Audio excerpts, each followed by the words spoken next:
దళితుల ఐక్యత, దళితుల ఐక్యత, అంబేద్కర్ ఆలోచన విధానం, అంబేద్కర్ ఆలోచన విధానం.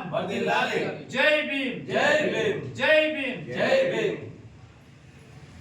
తేదీ 18/7 శనివారం రోజున దండపల్లి మండలం గూడెం జడ్పీహెచ్ఎస్ పాఠశాలలో గౌరవ పార్లమెంట్ సభ్యులు, పెద్దపల్లి పార్లమెంట్ సభ్యులు గడ్డం వంశీ గారు విశాఖ చారిటబుల్ ట్రస్ట్ ద్వారా పాఠశాలలోని విద్యార్థులకు బ్యాగుల పంపిణీకి వచ్చే సందర్భంలో గూడెం దగ్గర కొందరు వ్యక్తులు ఆయనను అడ్డగించడానికి, ఆయన కాన్వాయ్ని అడ్డగించడానికి గుంపులుగా కూడి చిల్లర వేషాలు వేస్తూ, నినాదాలు చేస్తూ, వ్యంగ్యంగా మాట్లాడుతూ అక్కడ స్వాగత ఫ్లెక్సీ కట్టిన సందర్భంలో దాన్ని ముక్కలుగా చించేసినటువంటి దురహంకారులు వారు చేసినటువంటి చర్య హేయమైన చర్య.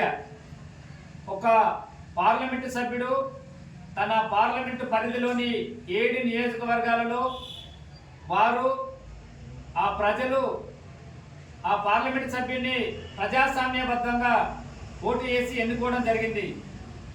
అక్కడ ఉన్నటువంటి పార్లమెంటు పరిధిలోని ప్రజలందరి సాధక బాధలను తెలుసుకునే ఈ యొక్క హక్కు, ప్రజాస్వామ్యం కల్పించినటువంటి హక్కు పార్లమెంటు సభ్యునికి ఉంది. చారిటబుల్ ట్రస్ట్ ద్వారా విద్యార్థులకు బ్యాగుల పంపిణీ చేసే సందర్భంలో ఆయనను అడ్డుకోవడం అది హేయమైన చర్య.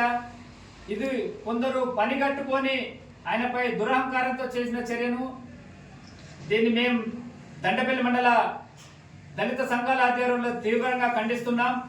ఇలాంటివి మళ్ళా పునరావృతమైతే జిల్లా వ్యాప్తంగా, రాష్ట్ర వ్యాప్తంగా కూడా దళితులమందరం కూడా ఈ చర్యలు చేసినటువంటి ఈ యొక్క ప్రతి ఒక్కరిని కూడా మేము వారిని విడిచిపెట్టే ప్రసక్తి లేదు. దళితులందరం కూడా మేము హెచ్చరిస్తున్నాము. జై భీమ్. నిమిషం దాటిందా? 2 నిమిషాలు.